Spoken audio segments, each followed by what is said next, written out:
Teisha Bader. Earlier today, we interrupted our JBS programming to go live to the White House for President Donald Trump's unveiling of the U.S. peace plan for Israel and the Palestinians, with response from Israeli Prime Minister Benjamin Netanyahu, followed by analysis back in the JBS studio, with JBS Senior Vice President Shahar Azani, former Israeli ambassador to the U.S. Danny Ayalon, and syndicated columnist and Thinking Out Loud host on JBS, Micah Halpern.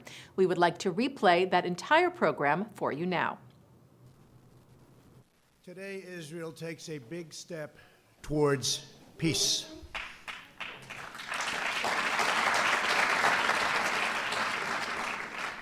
Young people across the Middle East are ready for a more hopeful future, and governments throughout the region are realizing that terrorism and Islamic extremism are everyone's common enemy.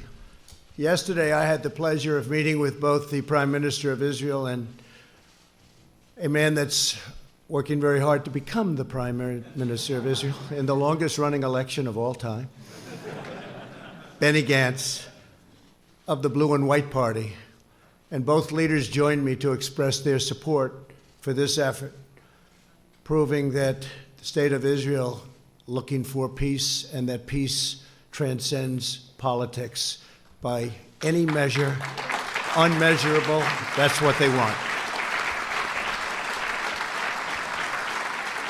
On my first trip overseas as president, I visited the Holy Land of Israel. I was deeply moved and amazed by what this small country had achieved in the face of overwhelming odds and never-ending threats. The state of Israel comprises only a minuscule amount of land in the Middle East, and yet it has become a thriving center of democracy, innovation, culture, and commerce. Israel is a light unto the world. The hearts and history of our people are woven together. The land of Israel is an ancient home, a sacred place of worship, and a solemn promise to the Jewish people that we will never again repeat history's darkest hour.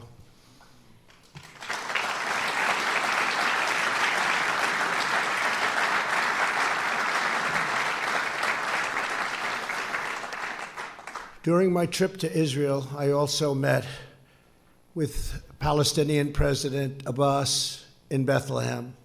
I was saddened by the fate of the Palestinian people. They deserve a far better life.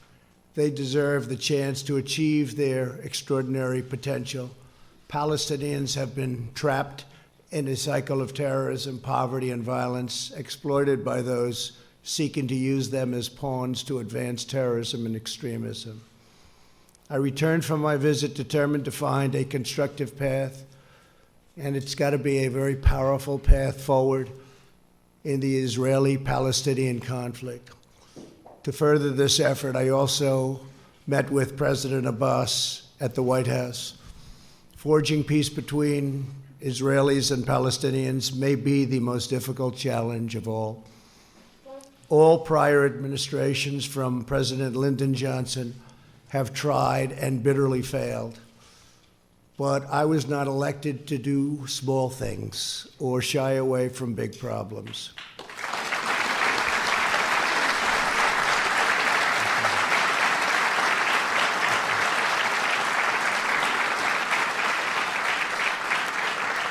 It's been a long and very arduous process to arrive at this moment. On Sunday, I delivered to Prime Minister Netanyahu my vision for peace, prosperity, and a brighter future for the Israelis and Palestinians. This vision for peace is fundamentally different from past proposals. In the past, even the most well-intentioned plans were light on factual details and heavy on conceptual frameworks. By contrast, our plan is 80 pages and is the most detailed proposal ever put forward by far. As I have seen throughout my long career as a deal maker, complex problems require nuanced, fact-based remedies. That is why our proposal provides precise technical solutions to make Israelis, Palestinians, and the region safer and much more prosperous. My vision presents a win-win opportunity for both sides, a realistic two-state solution that resolves the risk of Palestinian statehood to Israel's security. Today, Israel has taken a giant step toward peace. Yesterday, Prime Minister Netanyahu informed me that he is willing to endorse the vision as the basis for direct negotiations, and I will say the general also endorsed, and very strongly, with the Palestinians, a historic breakthrough. And likewise, we have really a situation having to do with a race that is taking place right now. It will end, and we have the support, and it's very important to say this, of both parties and almost all people in Israel. They want peace, and they want peace badly.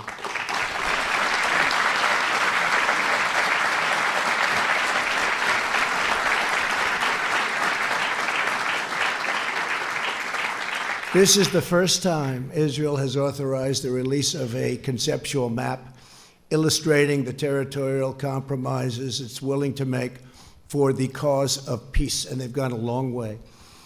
This is an unprecedented and highly significant development. Mr. Prime Minister, thank you for having the courage to take this bold step forward.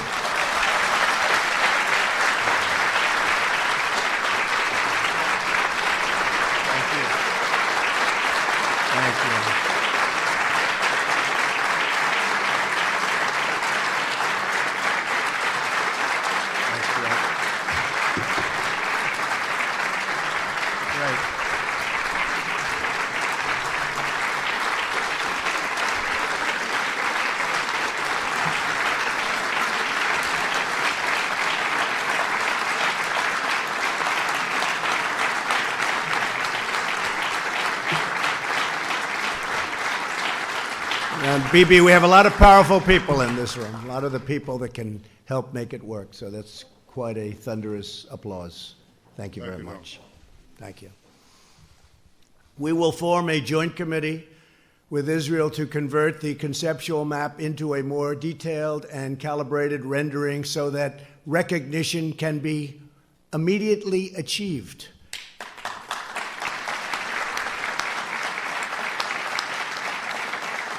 We will also work to create a contiguous territory within the future Palestinian state for when the conditions for statehood are met, including the firm rejection of terrorism.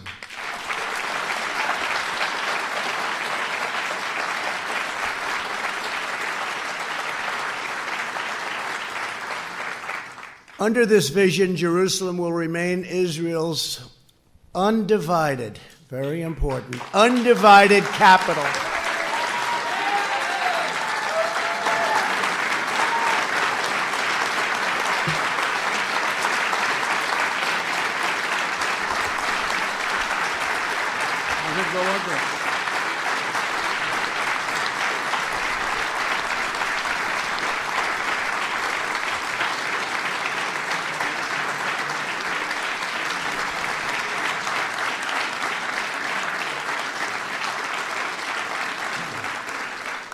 But that's no big deal, because I've already done that for you, right? We've already done that, but that's okay. It's going to remain that way. And the United States will recognize Israeli sovereignty over the territory that my vision provides to be part of the state of Israel. Very important. And crucially, the proposed transition to a two-state solution will present no incremental security risk to the state of Israel whatsoever. We will not allow a return to the days of bloodshed, bus bombings, nightclub attacks, and relentless terror. Won't be allowed. Peace requires compromise, but we will never ask Israel to compromise its security. Can't do that.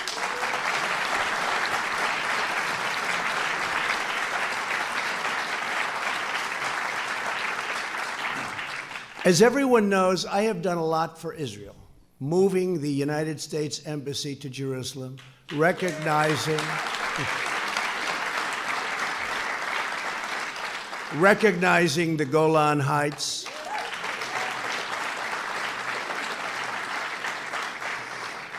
and frankly, perhaps most importantly, getting out of the terrible Iran nuclear deal.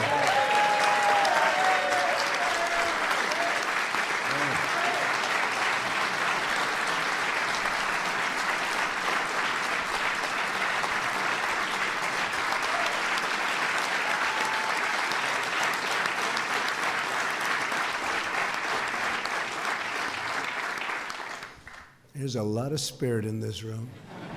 It's true. You don't see it often. You don't see it often. Therefore, it is only reasonable that I have to do a lot for the Palestinians, or it just wouldn't be fair. Now, don't clap for that, okay? But it's true. It wouldn't be fair. I want this deal to be a great deal for the Palestinians. It has to be. Today's agreement is a historic opportunity for the Palestinians to finally achieve an independent state of their very own. After 70 years of little progress, this could be the last opportunity they will ever have, and last for a lot of reasons. We'll never have a team like we have right now. We have a team of people that love the United States, and they love Israel, and they're very smart and very, very committed, from your ambassador, David Friedman,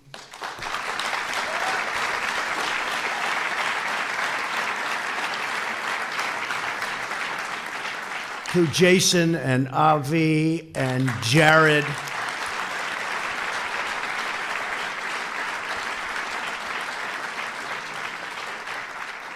and they're all great deal makers, and they also understand the other side, and they want the other side to do well, because that's the sign of a great deal, and they understand that. And I just appreciate all of the hard work you put in, and so many of your other friends, and of course our great Secretary of State, Mike Pompeo. Look at, whoa.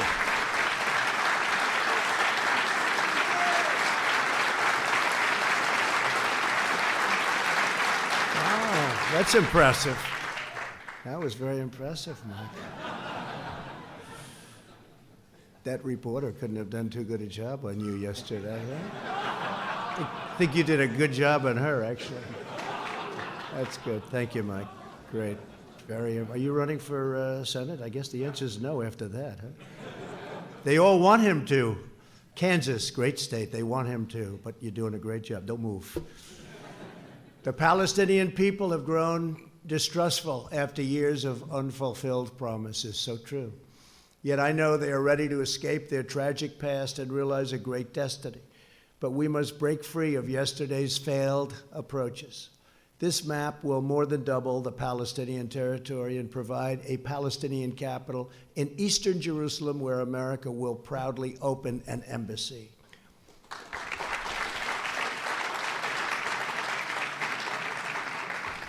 No Palestinians or Israelis will be uprooted from their homes.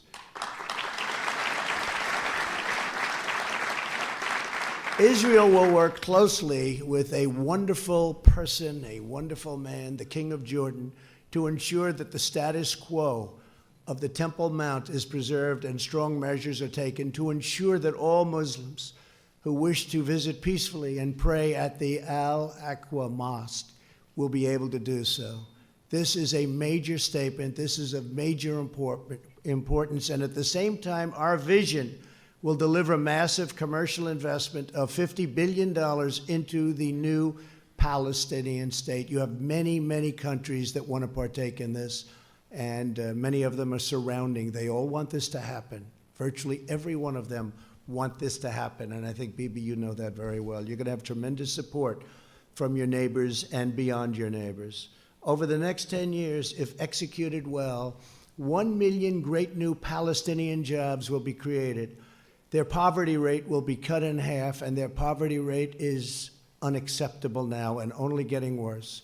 Their GDP will double and triple, and much-needed hope, joy, opportunity, and prosperity will finally arrive for the Palestinian people.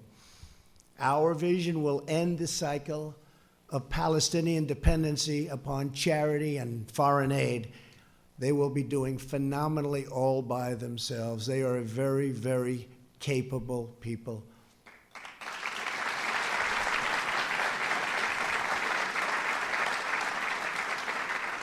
And we will help by empowering the Palestinians to thrive on their own. Palestinians will be able to seize the new future with dignity, self-sufficiency, and national pride. To ensure a successful Palestinian state, we are asking the Palestinians to meet the challenges of peaceful coexistence.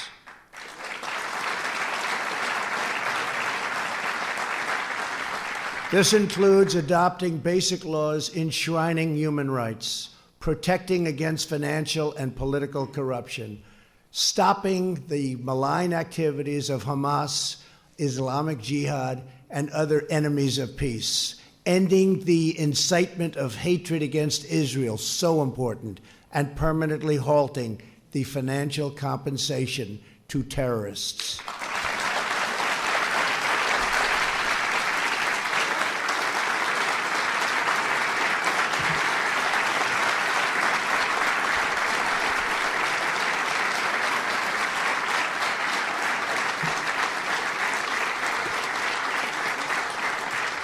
And perhaps most importantly, my vision gives the Palestinians the time needed to rise up and meet the challenges of statehood. I sent a letter today to President Abbas.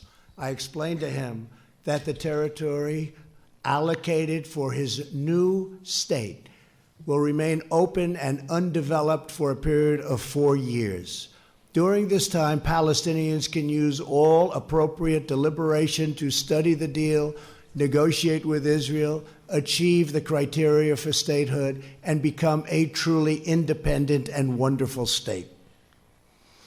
President Abbas, I want you to know that if you choose the path to peace, America and many other countries, we will be there.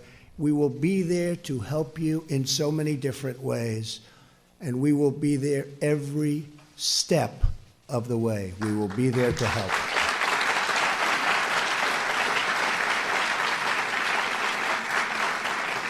In other words, for the first time in many, many decades, I can say, it will work. It's going to work. If they do this, it will work. Your response to this historic opportunity will show the world to what extent you are ready to lead the Palestinian people to statehood. The Middle East is changing rapidly. On my first trip aboard as president, I traveled to Saudi Arabia to discuss our shared priorities with the 54 leaders of the Muslim and Arab countries.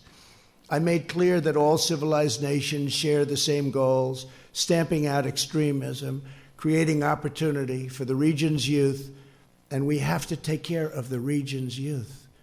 The region's youth is growing up with no hope.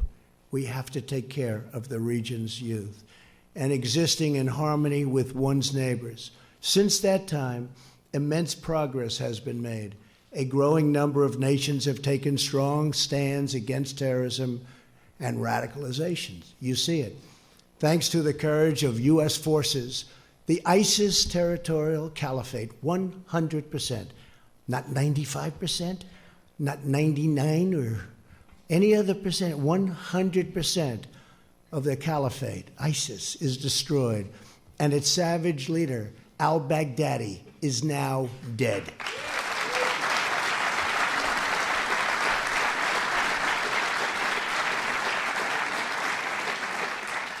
And I want to thank, we have some of our great senators and congressmen and women here, and I want to thank you all for the tremendous help.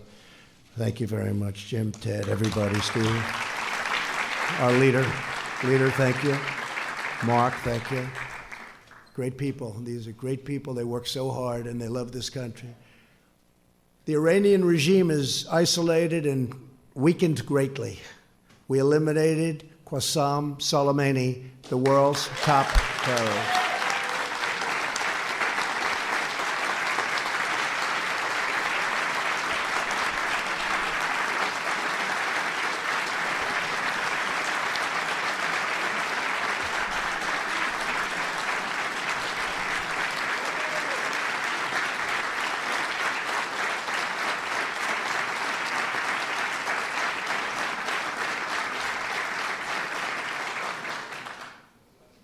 And as you know, he was with the head of Hezbollah.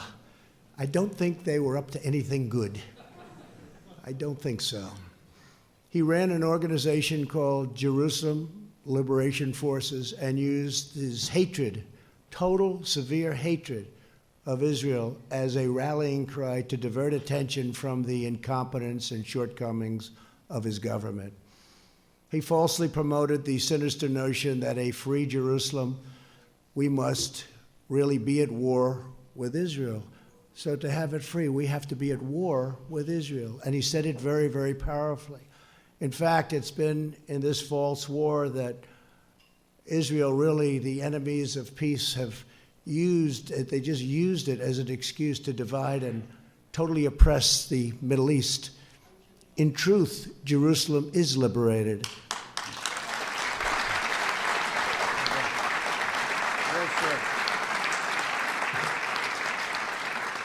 Jerusalem is a safe, open, democratic city that welcomes people of all faiths and all places.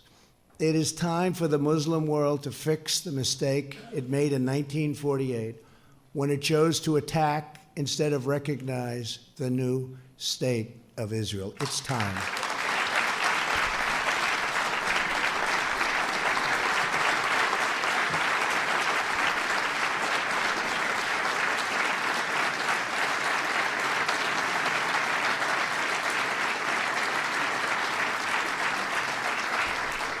Since then, the amount of needless bloodshed and all squandered opportunities, so many squandered opportunities in the name of senseless causes is beyond measure.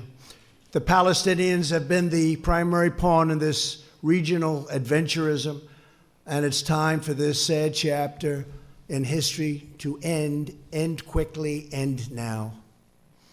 It's never too late for courageous leaders to set a new course, to pursue what is right, to change the future only for the better. America is prepared to work with all parties on our vision. So many other countries are willing, ready, and able to work with us. I've spoken to many of them. I cannot believe the amount of support this morning has. I cannot believe it. I have been called by leaders, Boris called, so many called, and they're all saying whatever we can do to help. They all want to see it happen.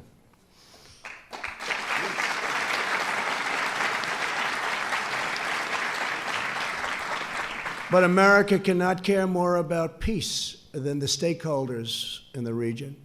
There are many Muslims who never visited Al-Aqsa, and many Christians and Jews who never visited the holy sites in the West Bank described so vividly in the Bible. My vision will change that. Our majestic biblical heritage will be able to live, breathe, and flourish in modern times. All humanity should be able to enjoy the glories of the Holy Land. This part of the world is forever connected to the human soul and the human spirit. These ancient lands should not be symbols of conflict, but eternal symbols of peace. Thank you again for all of the work you've all done and all of these incredible honored guests for being here.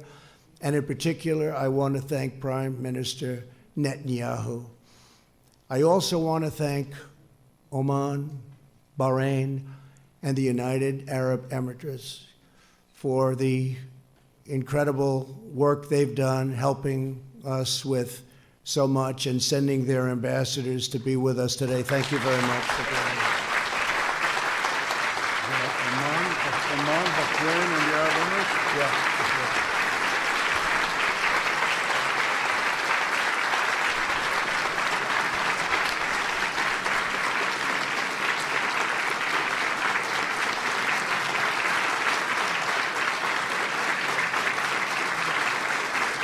Thank you very much. Thank you very much. Please give our regards. America's partnerships in the region have never been greater, and our alliance with the State of Israel has never, ever been stronger than it is today.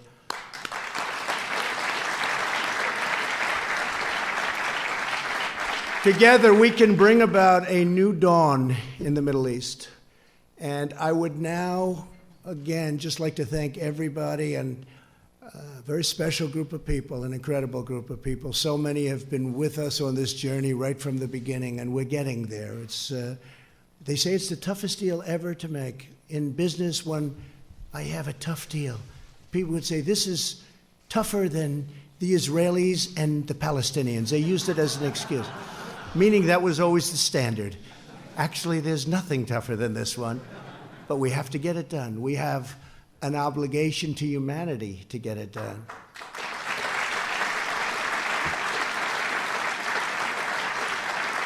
So I would now like to introduce the Prime Minister of Israel, who's worked so hard on this, Benjamin Netanyahu. Thank you. Great speech. Thank you.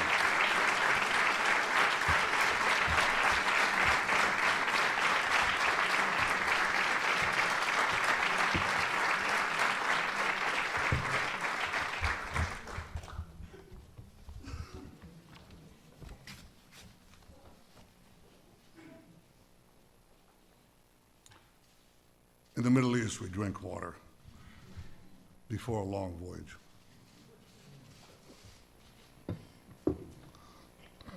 This is an extraordinary voyage. President Trump, Donald, I'm honored to be here today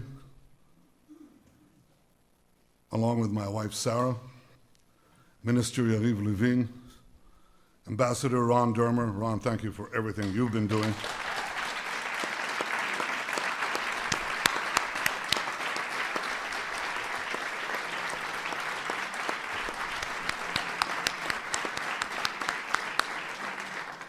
National Security Advisor Meir Ben Shabbat, thank you too, Mayor. And our entire delegation. We are honored to be here with you, Mr. President, with Secretary of State Mike Pompeo. We applaud you, Mike. Secretary of the Treasury Steve Mnuchin, National Security Advisor Robert O'Brien, America's UN Ambassador Kelly Craft, Jared Kushner and Ivanka, it's good to see you both.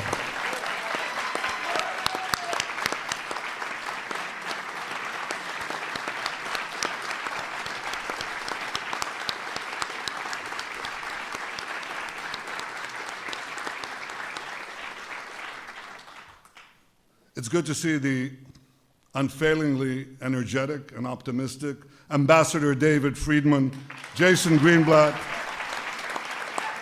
Avi Berkowitz, Brian Hook, and the rest of your exceptional peace band, Mr. President.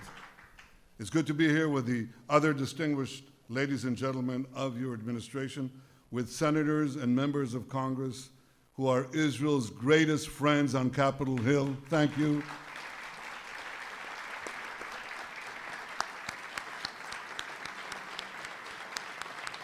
Thank you.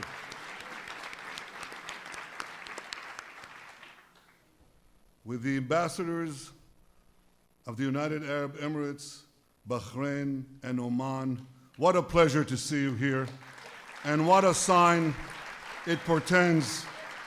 I was going to say of the future, what a sign it portends of the present.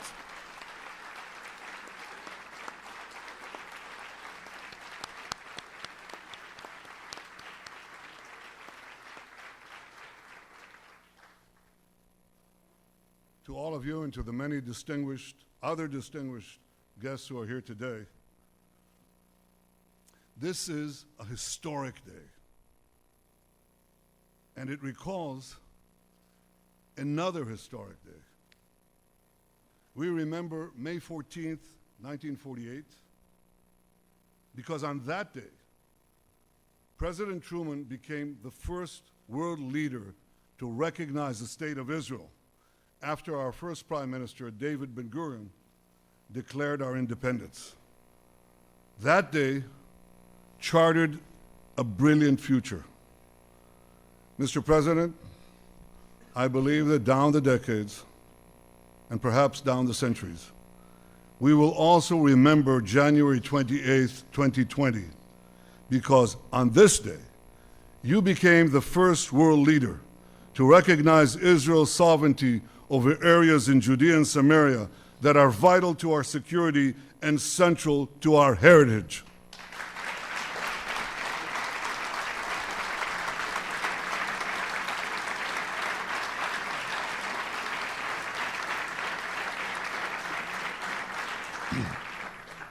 And on this day, you too have charted a brilliant future for Israelis, Palestinians, and the region by presenting a realistic path to a durable peace.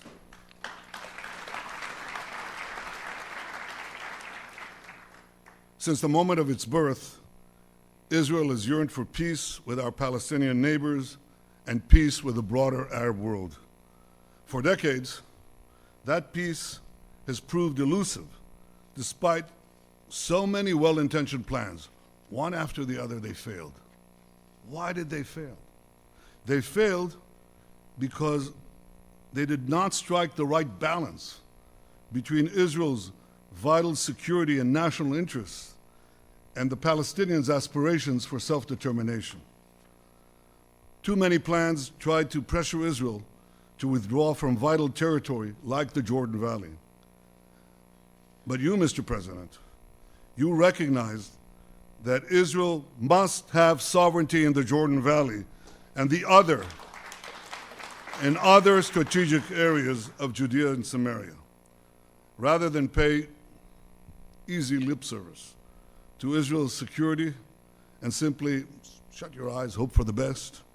You recognize that Israel must have sovereignty in places that enable Israel to defend itself by itself.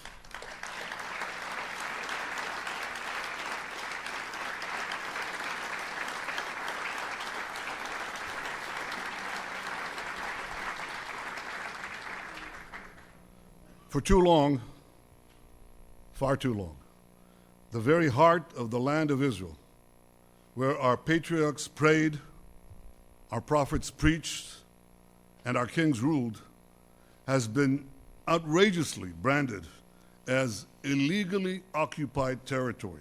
Well, today, Mr. President, you are puncturing this big lie.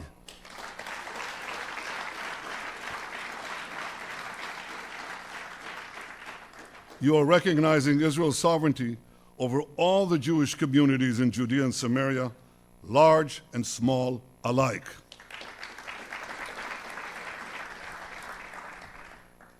These, as the distinguished pastors who are here know very well, these are places inscribed in the pages of the Bible. These are places carved into the bedrock of our common civilization. The sacred tomb in Hebron, where the fathers and mothers of the Jewish people are buried. Bet El, where Jacob dreamed of a ladder ascending to the heavens.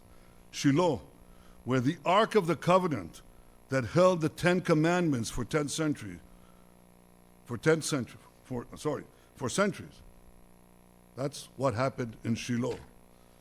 Thanks to you, Mr. President, these areas and so many others that for millennia have been etched in the soul of the Jewish people and have fired the imaginations of millions of people around the world and across the world. These areas will now be recognized by the United States as a permanent part of the Jewish state.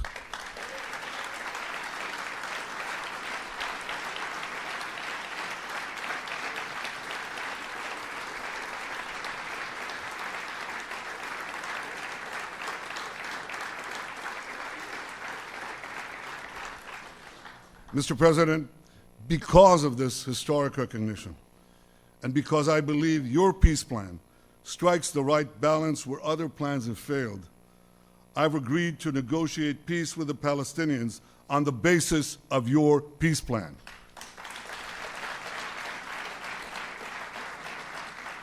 It's a great plan for Israel. It's a great plan for peace. Frankly, Mr. President, given all that you have already done for Israel, I'm not surprised. You have been the greatest friend that Israel has ever had in the White House.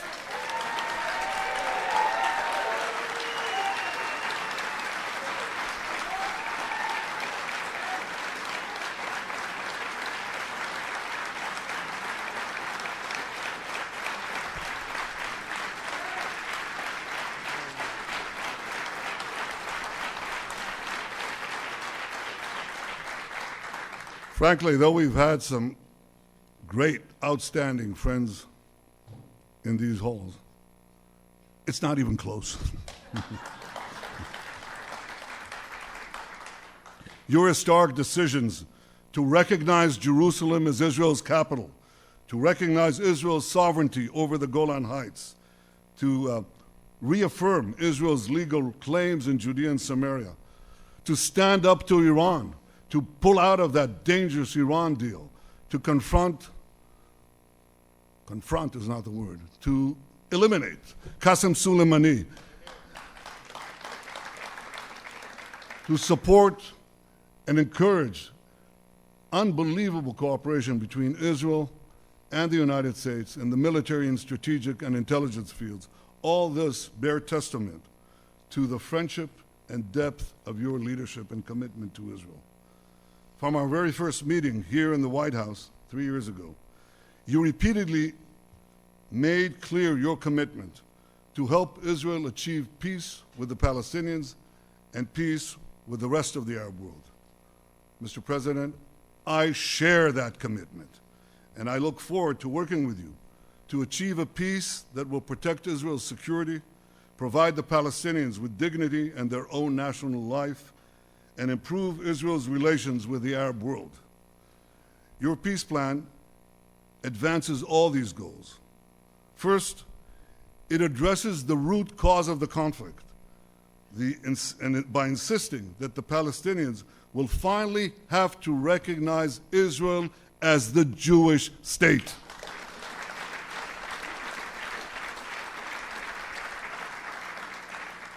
Second, it stipulates that Israel will retain security control in the entire area west of the Jordan River, thereby giving Israel a permanent eastern border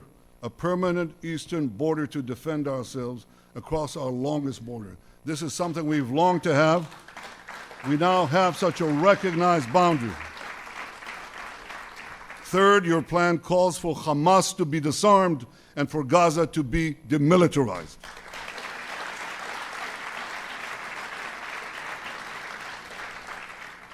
Fourth, it makes clear that the Palestinian refugee problem must be solved outside the state of Israel. Fifth, it calls for our ancient capital, Jerusalem, to remain united under Israel's sovereignty. It, of course, ensures that religious sites remain accessible to all faiths, and it maintains the status quo on the Temple Mount. Sixth, your plan does not uproot anyone from their homes, Israelis and Palestinians alike. Instead, it proposes innovative solutions whereby Israelis will be connected to Israel and whereby Palestinians will also be connected to one another. That helps if you have these real estate people, you know. They can come up with things normal human beings don't think about. And they have. Mr. President, Israel wants the Palestinians to have a better life. We want them to have a future of national dignity, prosperity, and hope. Your peace plan offers the Palestinians such a future. Your peace plan offers the Palestinians a pathway to a future state. I know that it may take them a very long time to reach the end of that path. It may even take them a very long time to get to the beginning of that path. But if the Palestinians are genuinely prepared to take that path, if they're genuinely prepared to make peace with the Jewish state, and if they agree to abide by all the conditions you have put forward in your plan, Israel will be there. Israel will be prepared to negotiate peace right away.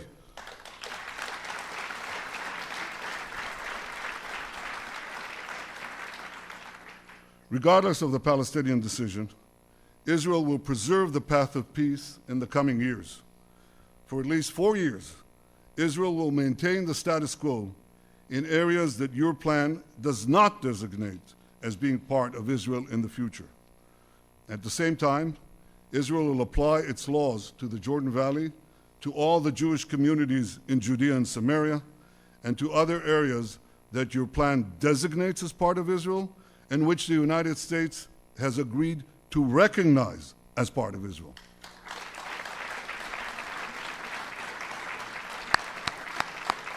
I like that.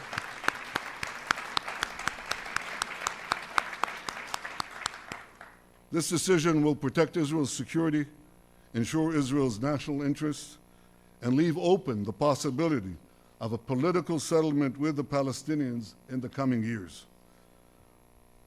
Mr. President, I hope the Palestinians embrace your vision of peace. Embrace the plan that you and your team and us worked so hard to achieve. I hope that they seize the opportunity offered by your sweeping economic plan. I've read it. It takes enormous talent to reject $50 billion worth of investment.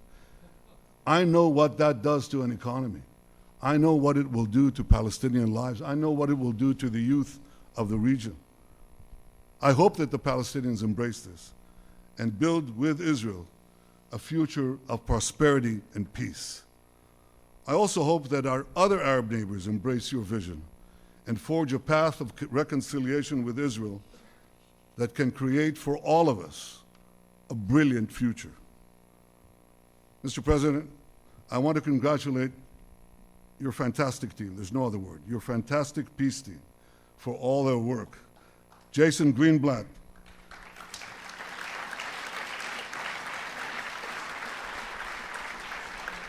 thank you, Jason, for the terrific job you did as America's peace envoy for nearly 3 years. Avi Berkowitz, thank you for stepping out. Thank you, Avi, for stepping out from your important behind the scenes role and ably working in those past few months to get this plan done. Ambassador David Friedman, thank you, David.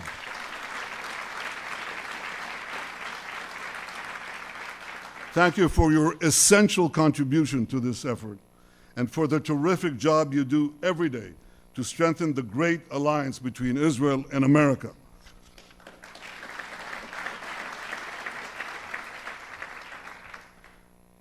And Jared Kushner, without your wisdom, your persistence, your resolve, this day would have never come.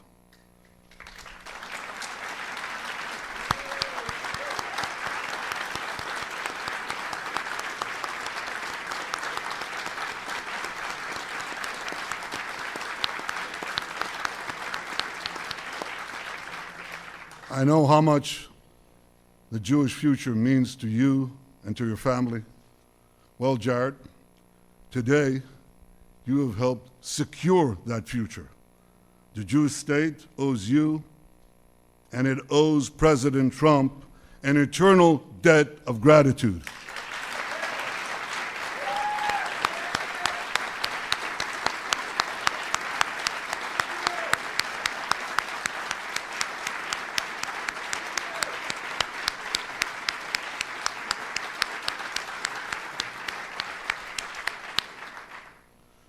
Mr. President, on that historic day of May 14th, 1948, both David Ben-Gurion and President Truman had a fateful decision to make. Many argued that Ben-Gurion should not declare Israel's independence. Many argued that President Truman should not recognize the Jewish state. But both leaders understood the magnitude of the hour. They seized the moment and they changed history. Like you, Mr. President, I understand the magnitude of this moment. With you, Mr. President, I'm prepared to seize the moment and change history. I know that there'll be opposition. There's always opposition. I know there'll be many obstacles along the way, much criticism. But we have an old Jewish saying, if not now, when? And if not us, who? Im lo achshav, matai, im lo anachnu, az mi?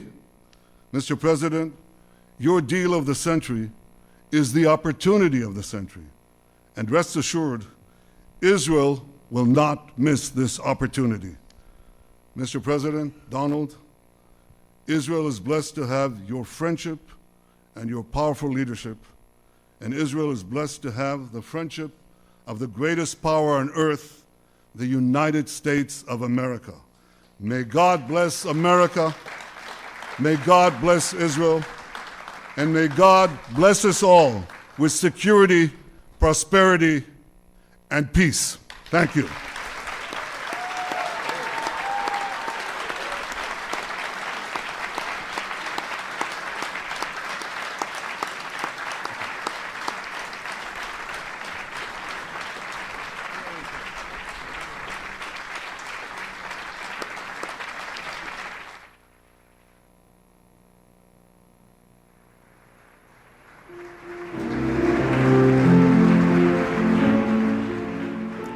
Remarks there from Israeli Prime Minister Benjamin Netanyahu at the White House today with U.S. President Donald Trump.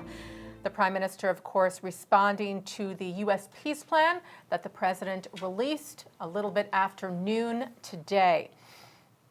A historic day indeed. And joining me live in studio is Senior Vice President of JBS, Shahar Azani. Shahar, thank you for being here. Great to be with you. There's a lot to talk about. So much. What are your initial thoughts about this peace plan? Well, first of all, one of the most favorable administrations to Israel is putting forth a plan that looking into what the Israeli public is willing to agree to, or the majority of the Israeli public, comes very close to Israeli consensus, as it has been for the past 2 decades. I want to put the emphasis on one word that I kept on hearing, which was realistic.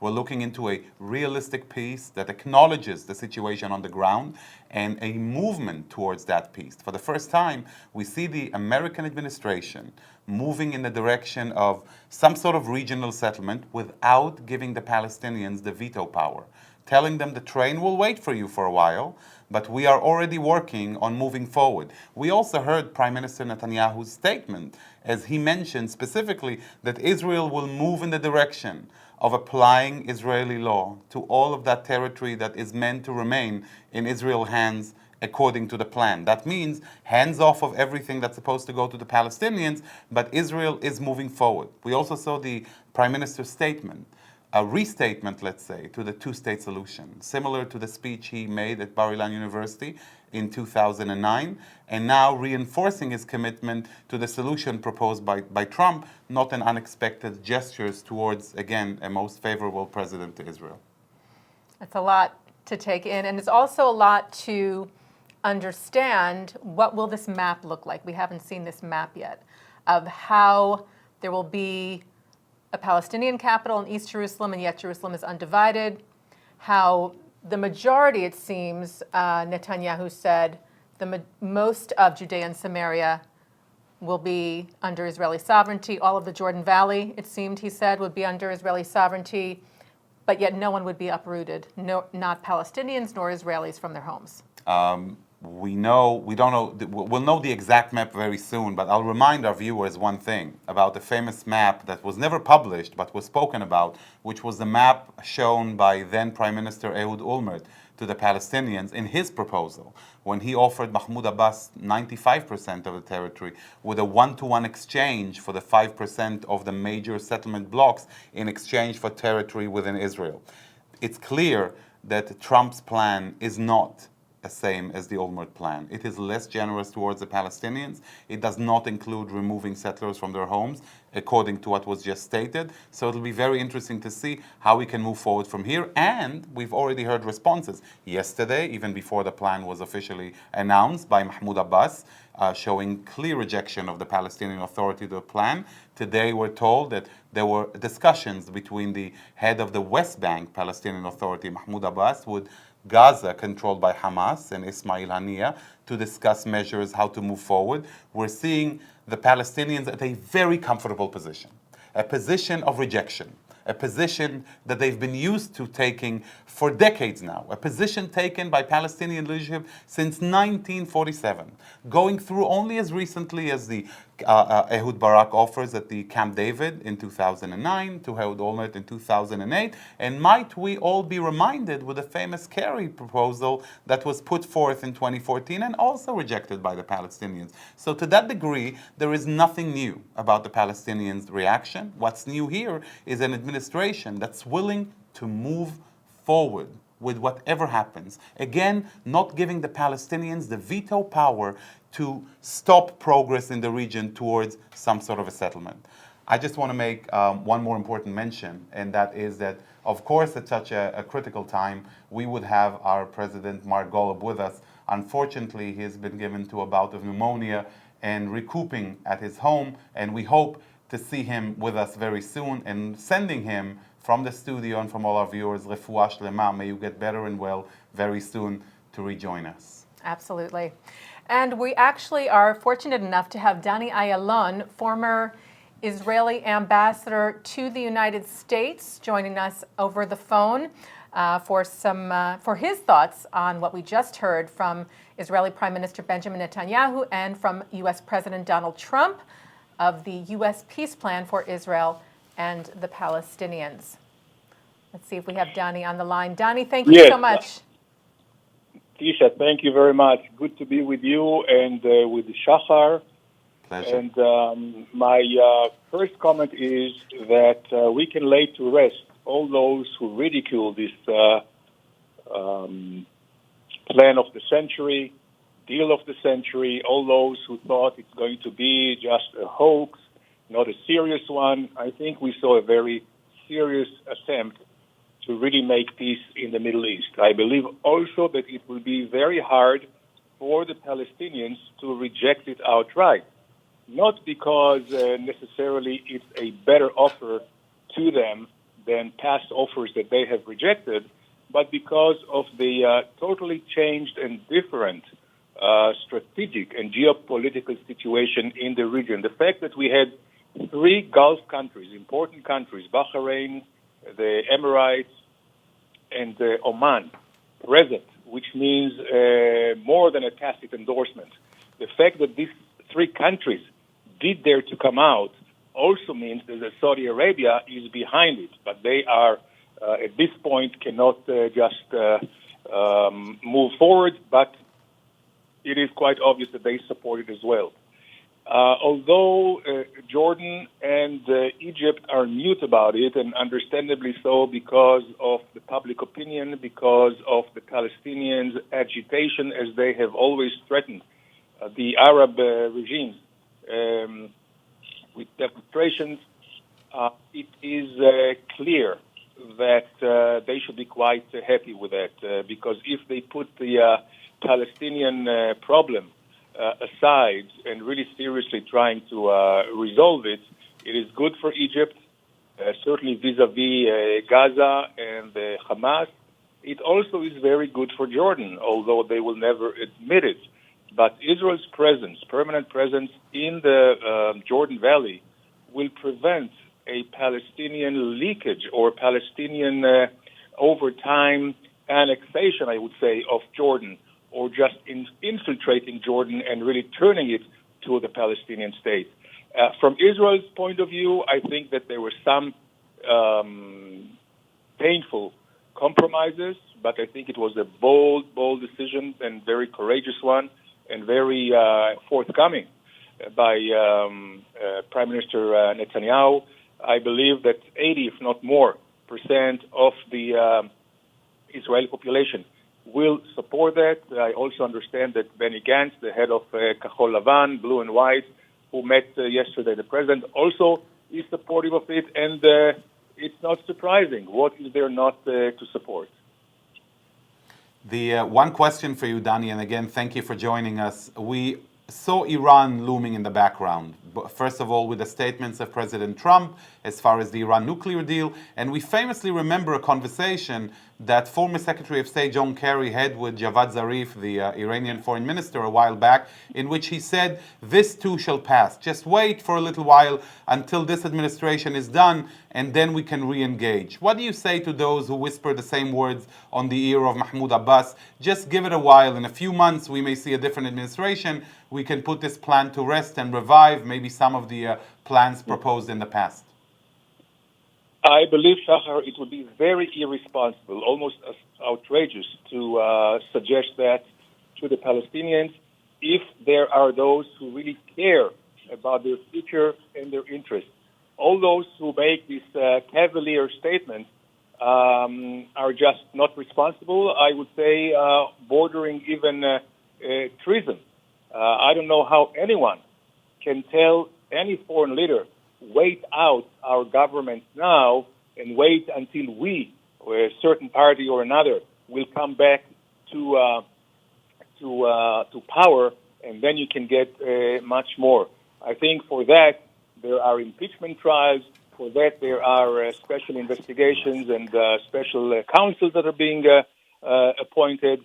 So again, as it didn't work for Iran, it will not work for the Palestinians. So if they pass this opportunity, I believe that they can really forget about a Palestinian state forever and ever.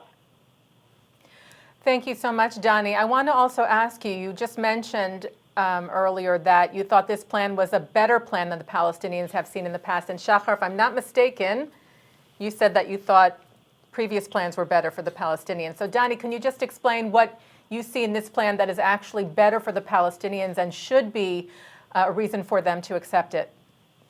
Okay, Teisha, actually what I said was that this plan is not necessarily better for the Palestinians compared to previous plans. But what is different now is the totally different geopolitical situation.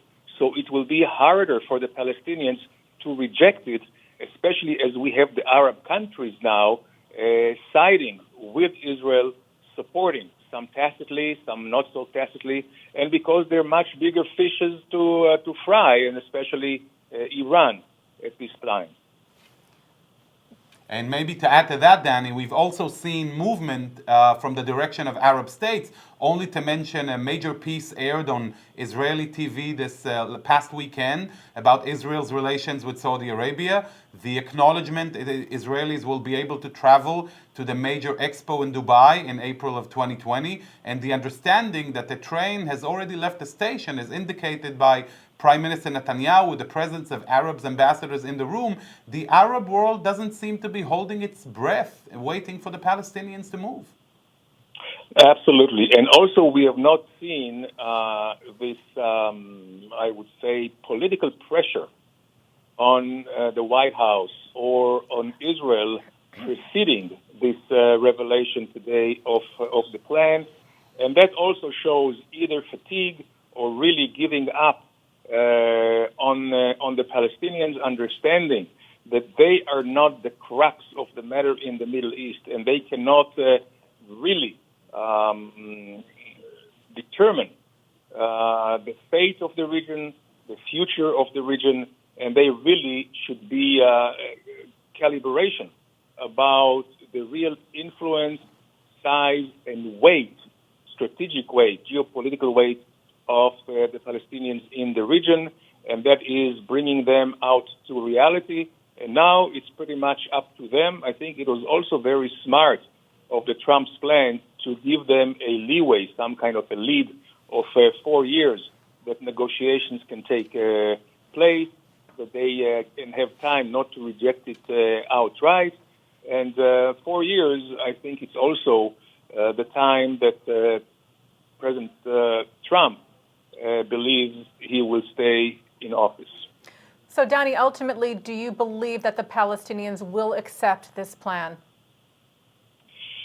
Well, depending who you're talking about, I think the majority silently will want to see, because they will be independent, they will gain respect and dignity, and mostly, if they're going to get $50 billion, 1 million new jobs, it's going to fundamentally change the socio-economic situation over there in the West Bank and hopefully in Gaza, and this is really what is the matter to them. Hamas, of course, and all these radical Islamic organizations, the Palestinian Islamic Jihad and all the fronts, the Popular Front, the General, they probably will reject it outright.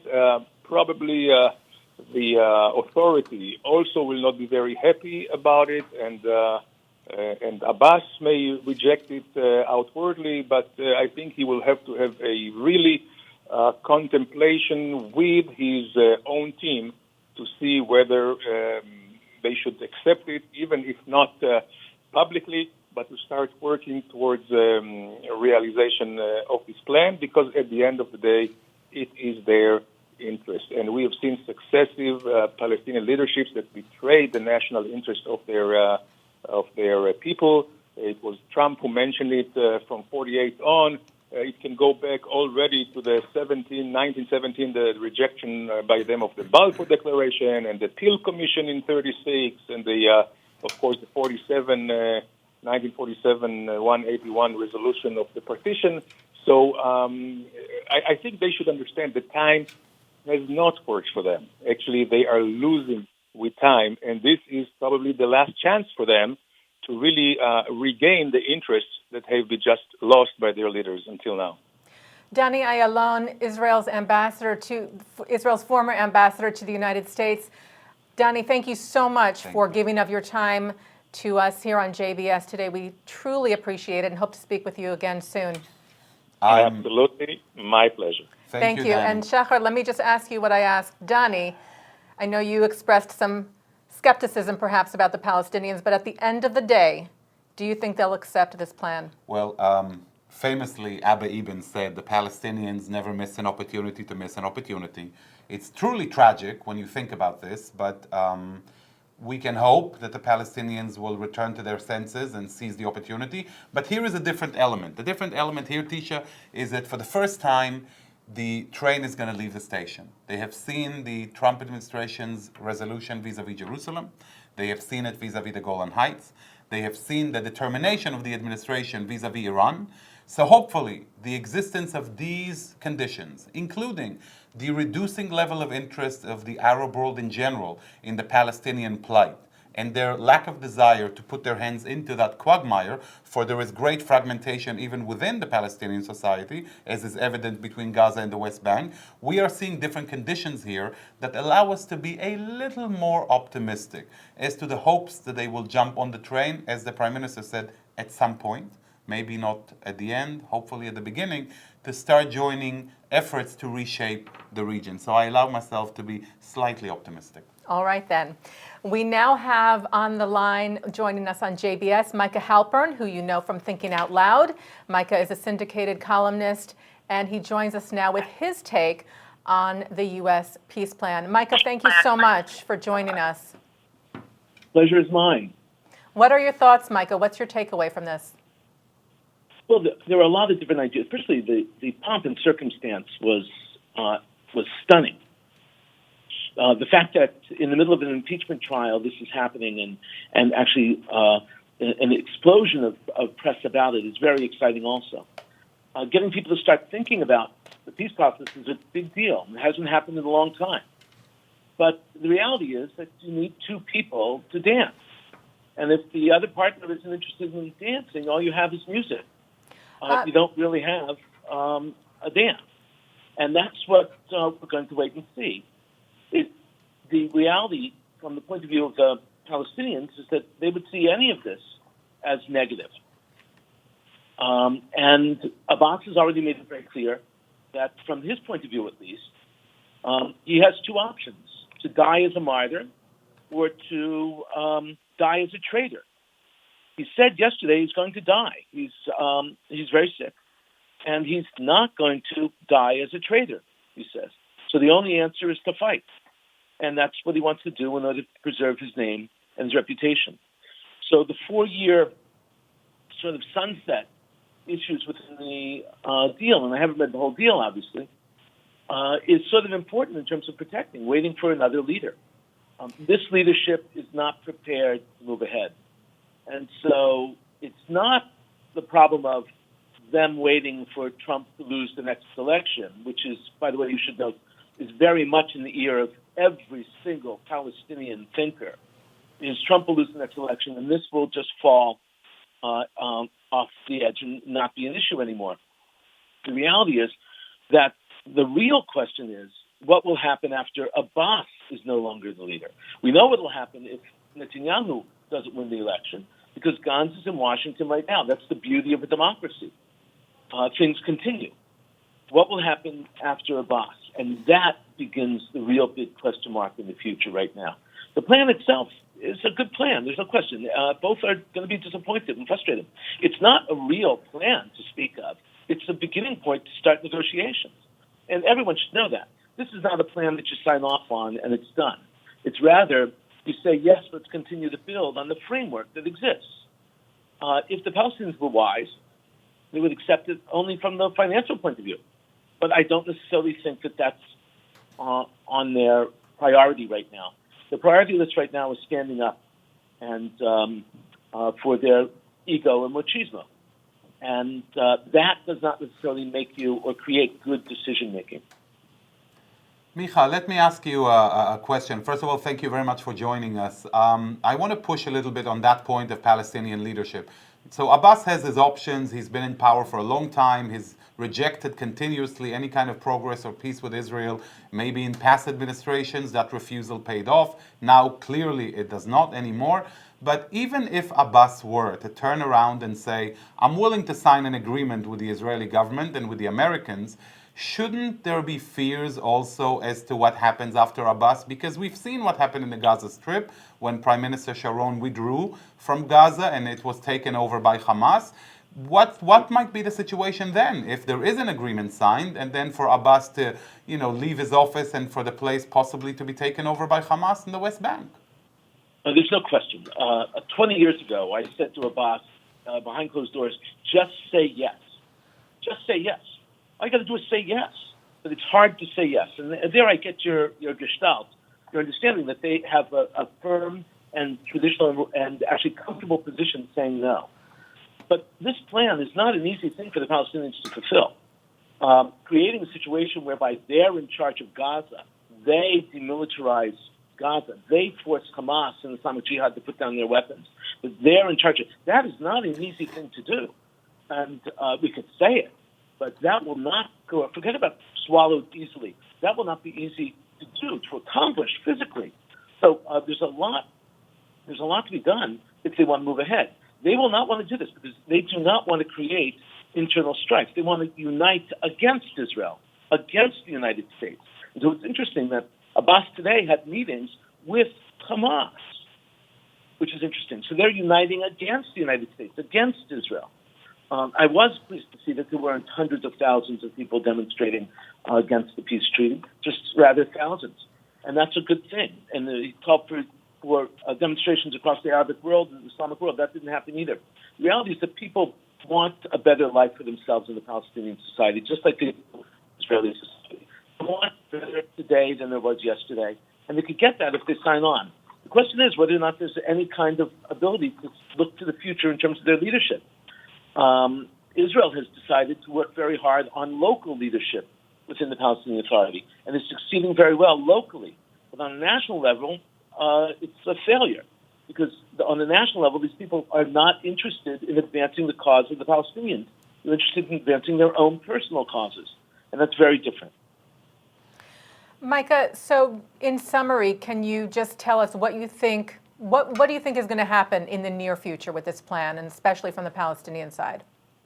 From the Palestinian side, I would say immediately there will be a rejection. I would hope that they would take the time to read it through after they reject it and start moving ahead. The most accomplishments that take place in the Middle East, and this is important, it's really hard for Israelis to get those things happen behind closed doors and silently. That is, when no one knows about it. When it becomes public, things start falling apart. That's something that we have to realize. Hopefully, behind closed doors, real discussions can happen with the United States as intermediary. Remember, Palestinians walked away from the table in 2014 under Obama, not under Trump. 2014 was the last serious discussion that was taking place under Obama. So they need to come back and start thinking about this seriously. If they do, then I think the 4 years is just the beginning, because you'll note in the discussion, the 4 years can be extended, provided they're working on it. And that's important. Israel is going to come forward with some serious gestures, and it hurts. Some of these things are going to hurt Israel. They're going to hurt it personally. They're going to hurt it in their soul. Israel does not want to stop building settlements, but they will in order to accomplish this. And so it's important to get a sense of that. My answer is, I hope that things will happen behind closed doors. I hope that lower-level people will start moving ahead on these things. I hope that they'll keep it quiet until some real progress takes place. Micah, I have a quick question for you. There are those who are trying to claim that this plan is not serious. It's nothing but a stunt aimed at taking the attention away from President Trump's impeachment procedures on the one hand, and then on the other hand, Bibi Netanyahu's indictment, which has been already submitted to Jerusalem District Court, as the proceedings on his issues will continue vis-a-vis the criminal accusations. So what's your reaction to that? Is it really just a stunt, or do you see some merit to the plan proposed by the administration? Well, I see merit to it. There's no question. And it's a bold effort. There's no doubt about that. I also know that the people are going to say things that are suit their needs at the time, all the time. Remember, this plan started 3 years ago. Already for a year and a half, it's been threatened to be unveiled. So the question of timing, I think, is valuable. There's no doubt about that. But government has to progress despite internal conflicts, despite the impeachment process, despite the indictments against Netanyahu. Things have to happen, and you can't put them off. Elections are going to happen because they're scheduled. Things got to go on. Now, do I think that it's cover for them, making them look good, bad, distractions? Doesn't matter, really, because this kind of idea of peace between the Palestinians and the Israelis requires serious commitment on the part of its leadership. And right now is right. Already, Trump was upset that months ago he didn't unveil this because he wanted it done, but the Israeli elections got in the way. He thought it would affect the elections. I think he was wrong on that. And we see it right now. Israelis are in favor of peace in general. It's the case. And they'll be able to swallow almost everything that they're given, provided there's real peace on the other side. And Gantz understands that very, very well. And as a result, it was really smart of the United States to invite both of them here and both to discuss with both of them these issues. The same thing with regard to the notion of the impeachment. The president needs to know, and does know, that his job is not focusing on the impeachment. That would be terrible if he did. It would take away his need and requirements to run the most important and powerful country in the world. And so that's what we have right now. It's also nothing new, Micah, if we remember the disengagement, Israel's withdrawal from Gaza was accompanied by accusations against Prime Minister Sharon at the time with what was called the Greek island and other matters. So politics is nothing new, but I definitely share your hopes that the Palestinians will show seriousness, especially bearing in mind that this train is already chugging and leaving the station. Teisha? Yes, Micah, thank you so much for joining us today on JBS. We appreciate your insight and your input tremendously. Always a pleasure. Micah Halpern, syndicated columnist, and of course the host of Thinking Out Loud here on JBS. Shahar, President Trump mentioned the King of Jordan. He mentioned Jordan in regards to maintaining the status quo on the Temple Mount. Don't you feel like he must have some understanding with the King of Jordan in order to say something, to mention him in the peace plan? Do you think that Jordan maybe secretly behind closed doors has given the green light, or are you not ready to make Well, that leap? I'll be surprised if Jordan was not part of some secret talks taking place behind the scenes vis-a-vis this plan and other issues. You also have to be cognizant of public opinion in the Arab world in general, and in Jordan specifically, that has a huge Palestinian population. But the role of Jordan and the King of Jordan in securing stability in the region is absolutely paramount. Jordan is the corridor between Israel and some quite nasty regimes out there in the east. We've heard ISIS's threats vis-a-vis Israel in a tape yesterday, redirecting their efforts and claiming on tape that Israel is now one of their top targets. We remember also that Iran remains a major issue to contend with, even after Soleimani. The precision of missile project by Hezbollah in Lebanon, and Iran's continuous attempt to stabilize itself and settle in Syria, including its work in Iraq, pose a grave danger for Israel and for the Sunni regimes. The Shiite crescent is the one that threatens all and is the one that holds the key to unite all. Interesting. And don't you feel that if Jordan were to stand up and say, we're behind this plan, that it would be much easier for the Palestinians to then also be open to it? Well, I think the Palestinians will be rather obstinate in the rejection of the plan, and it will take Jordan and more in order to push them to the right place. But here is the issue. Even if they don't, even if they choose to stay in the room in Ramallah and keep on crying and shouting, the train is moving. And what do you mean by that? Explain what you mean by that. Israel's Prime Minister Netanyahu already stated that Israel will apply the law to the settlements and the areas in Judea and Samaria that are to remain in the hands of Israel. So things are happening on the ground and facts are being created. So the Palestinians had better wake up, because if they don't, they will keep on losing. Interesting. And obviously with the economic $50 billion for the Palestinian people, they've said many times in the past, our history is not for sale, we are not for sale. It's a lot of money, and it's not just that, it's an opportunity for the Palestinians to actually have a better life. And do you think that the Palestinian people, the residents of Gaza, let's just talk about them for a minute, would be behind this plan because of what it could do for them to actually have a normal life, a better life? Will they be able to stand up and express that to these leaders who in Gaza are terrorists? Well, the situation in Gaza, it's a great point, Teisha, because what you see in Gaza is the masses are controlled by a ferocious terrorist regime that is not hesitant in executing, tormenting, or imprisoning them. So in that regard, the freedom to speak up in Gaza is limited. Having said that, we have seen demonstrations in Gaza protesting the cost of living and the economic situation and the dire straits that Hamas's rule has brought millions of Palestinians in Gaza. However, the same but opposite can be said about the West Bank, where the relative quiet and the Palestinian Authority security mechanisms collaboration with Israel has brought about an economic boom, where people are able to sustain themselves in a much more respectable manner, and hence you see less of that level of violence in the West Bank. So hopefully we will move in the right direction, and hopefully the Palestinians will take advantage of all of these economic benefits that the administration is offering them. But again, remember this, we are moving forward. And the Palestinians realize that Israel and the U.S. is moving forward. And the more support the Americans are able to gather from the Arab states, like you stated, the more chances we have of having enough is enough. Enough is enough with the Palestinian issue. It's time the world moves on. There is so much more. There are so many other issues we can deal with, and the solution has been right there on the table for too many years.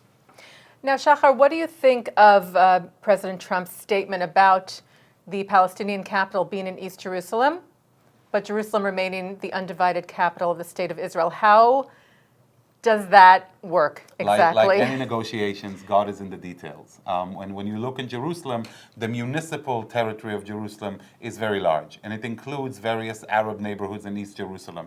Compromise can be made. During the Oslo Accords, there were discussions that Abu Dis outside of Jerusalem will be the Palestinian capital. Now, you want to call it Jerusalem? That's Jerusalem. Extend Jerusalem for as much as you can. Creativity has always been at the core of negotiations. I think at this point, there is room for creativity. The door is open for creativity. Let the Palestinians come forth. Like it was mentioned various times in the past, the distance between Ramallah and Jerusalem is but a few minutes of travel. So encouragement for the Palestinians to engage not only with the Americans, which they have not been in touch with for a while, but also with Israel. Shahar, thank you so much. Always a pleasure. There is much to talk about, much to think about, much to discuss on this announcement today, the release of the U.S. peace plan for Israel and the Palestinians by President Trump, who was joined at the White House with Israeli Prime Minister Benjamin Netanyahu. And we thank you so much for joining us here on JBS. We will have more on this on the JBS News Update tonight, and I'm sure we'll be talking about this historic day at length in the days to come as well. Thank you also to Danny Ayalon, former Israeli ambassador to the United States, for joining us over the phone, and to Micah Halpern, syndicated columnist and host of Thinking Out Loud. And thank you very much to Shahar Azani, Senior Vice President of JBS. Always a pleasure. We now return you to our regularly scheduled programming. We would be pleased to send a complimentary DVD of this program to anyone who wishes to support JBS with a tax-deductible gift of $36, double high or more. Simply visit the JBS website at jbstv.org and click on the Donate button to make a donation by PayPal or your credit card. And please, indicate the program for which you would like a DVD. Or you can send your tax-deductible check to JBS, P.O. Box 180, Riverdale Station, Bronx, New York, 10471. And again, please remember to indicate which program you would like to receive with our compliments.